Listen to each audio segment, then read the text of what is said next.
Our experiences in the past is that most of the French brands actually enter China either via setting their own subsidiary, which nowadays is getting way too expensive for new brands to enter, or actually via channels only, where you just buy product, dump them into the channels, see if there's opportunity, people buys it, and then becomes very discount driven later on to expand the portfolio further, to define what the brand stands for, and then figure out with the price tier, particularly for luxury premium brands, what's the right channel and pacing growth to actually work with China. Actually, I've seen two kinds of brands. One kind is you do whatever you want it. I just don't want to see. Grow it, that would be fine. I think that actually, in the past, if you work with a general trade partner, that works. But with today's Chinese market transforming very fast every couple months, where the traffic changes, content requirement changes, and the trend of what ingredients is interesting, for example, for skincare also changes, that becomes something the brand might be really missing opportunity without knowing. On the other hand, the brand would be, we don't want to change anything. I want every visual reviewed. I want every content reviewed. And with the speed of China, where you have thousands of visuals coming up every month, you need to be relevant across all the communities and different traffic inroads, not only just Tmall, but all the sectors. So then that becomes very hard as a partner to do.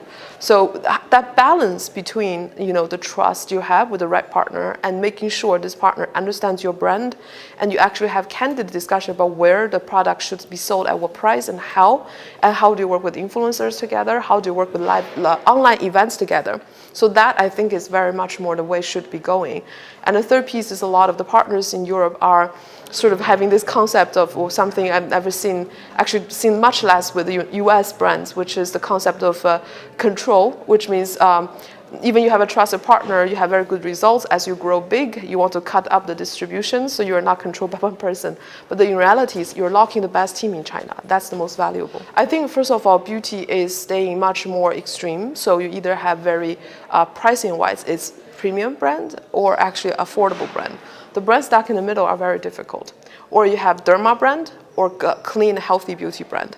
If you are not derma, super powerful, efficacy, very potent, or at the same time, nor are you really creating the right brand experiences. Stuck in the middle, the brand tends to be very one SKU hero focused, and as this one SKU really will become less popular with time, with a lot of discount, the brand will run into problems. So that is actually something, and I also had a question, people asking, is China coming to clean beauty or organic beauty? I think it's coming in small circles.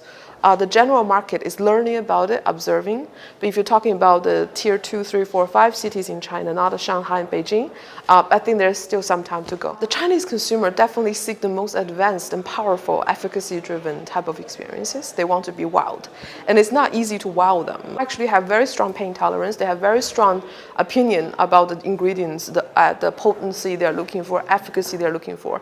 So given that, they're very picky, and they need the brand to tell them the story, why they can trust the brand. Don't treat this market as a trade nation. It's not. Actually, you have so many brands in China.